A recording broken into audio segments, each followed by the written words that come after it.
Olá, valorosos amigos, é muito agradável ter você conosco. Aprecie aqui o deslumbrante relato sobre as experiências de Isaque e de sua esposa Rebeca, e de seus filhos Esaú e Jacó, tudo isso nos distantes e memoráveis tempos bíblicos. Quando Isaque, o filho de Abraão com Sara, completou 3 anos de idade e foi desmamado, seu pai deu uma grande festa e, naquela ocasião, celebrou um tratado de paz com o rei Abimeleque, que governava a terra onde habitavam em Canaã. 13 anos depois do acordo com o rei Abimeleque, o centenário Abraão passaria por um terrível teste de fé. Deus ordenou a Abraão que imolasse seu próprio filho Isaque e o queimasse com fogo sobre um altar de pedra. Atualmente, estudiosos do tema sugerem que para Abraão, embora já justificado diante de Deus pela fé, ainda lhe restava constatar a evidência externa de sua própria fé. No livro de Gênesis, capítulo 22, consta os seguintes dizeres: Então disse Deus: Tome seu filho, seu único filho, Isaque, a quem você ama, e vá para a região de Moriá. Sacrifique-o ali como holocausto num dos montes que lhe indicarei. No mesmo dia em que o Senhor falou com Abraão, ele, sem dizer a ninguém sobre a ordem de Deus, e ainda de madrugada tomou o filho Isaque, juntamente com 2 empregados e um animal de carga, e partiram para uma viagem de 70 quilômetros, caminhando 3 dias em região montanhosa, até ao Monte Moriá, lugar designado pelo Senhor, onde o jovem Isaque seria sacrificado.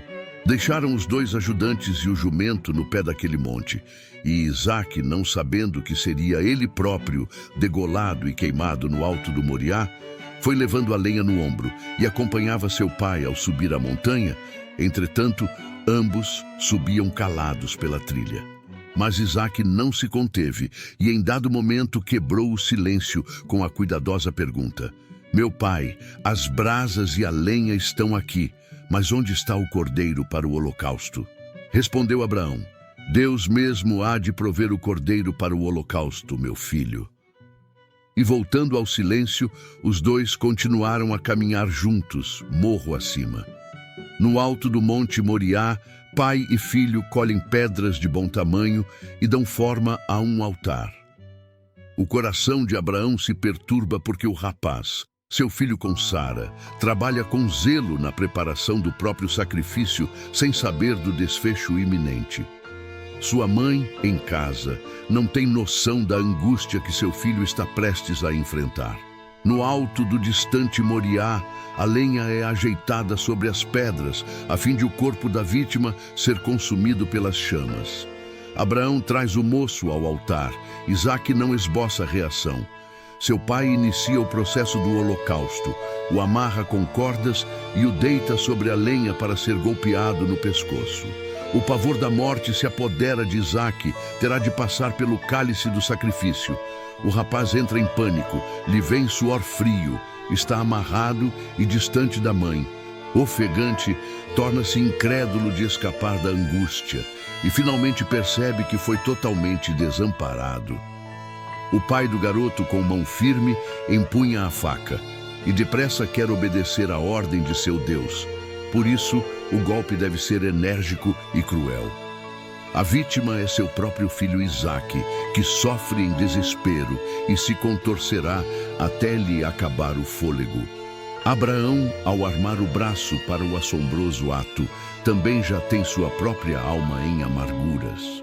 Mas ao avançar com o golpe fatal, ouve-se o brado do anjo do Senhor que o chama pelo nome: Abraão, Abraão, não toque no rapaz, porque agora sei que você não me negou o seu único filho.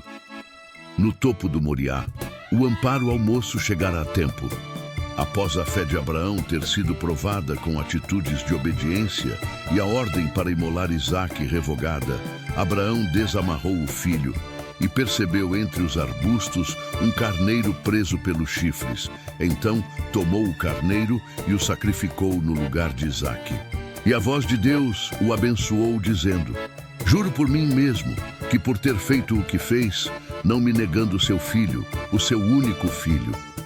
Sua descendência conquistará as cidades dos que lhe forem inimigos, e por meio dela, todos os povos da terra serão abençoados, porque você me obedeceu. Abraão, após atingir seu ponto máximo de fé naquele lugar, e antes de retornar a Berseba, deu nome ao Monte Moriá de Jeová-Jiré, que quer dizer, o Senhor proverá.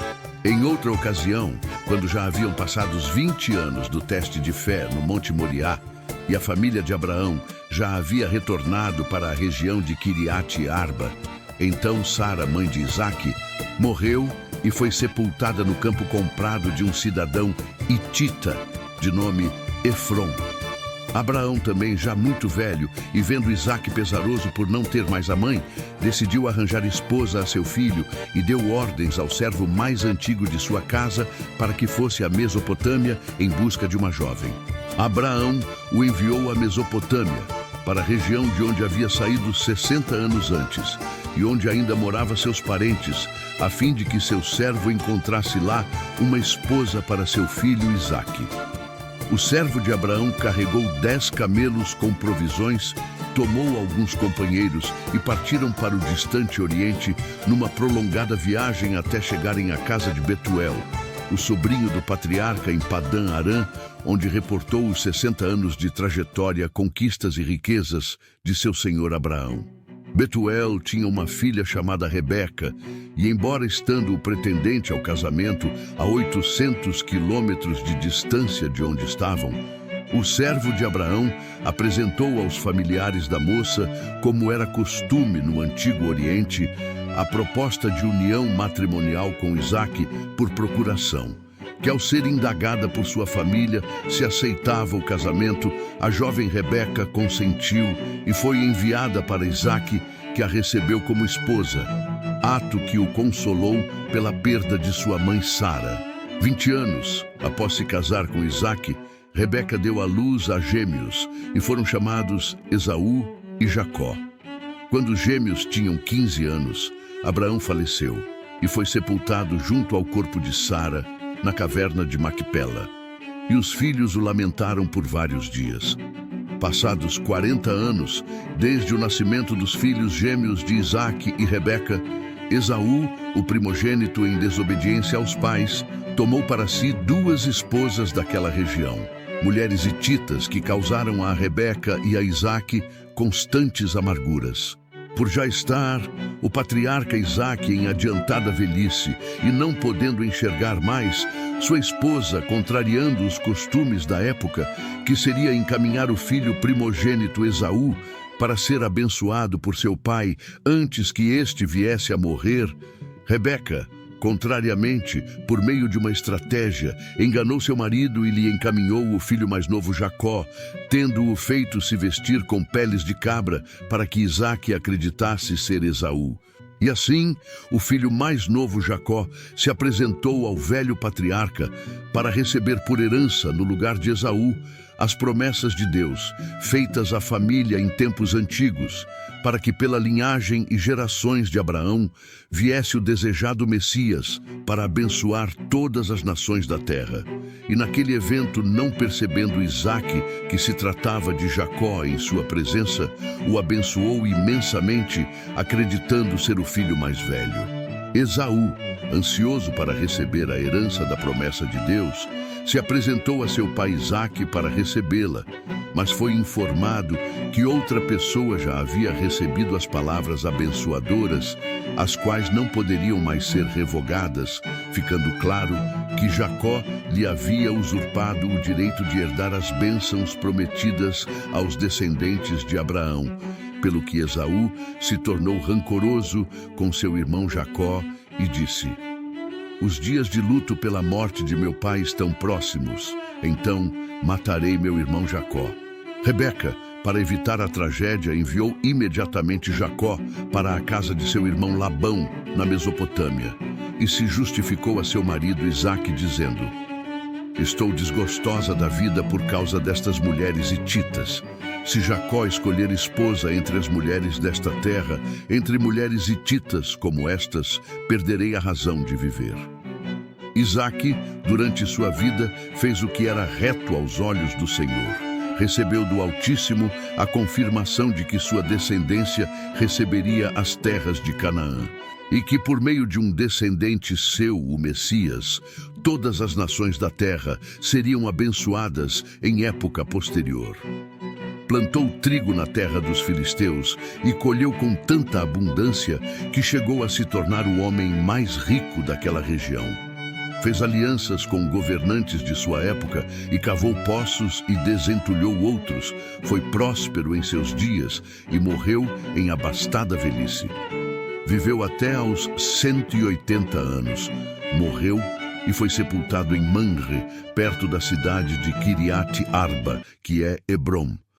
Ao chegar até aqui, o amigo internauta conheceu uma pequena fração do que o Sagrado Livro pode nos revelar. Com seu incentivo, continuaremos nesta marcha.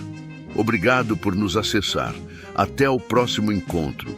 E o convidamos a se inscrever e deixar o seu valioso like.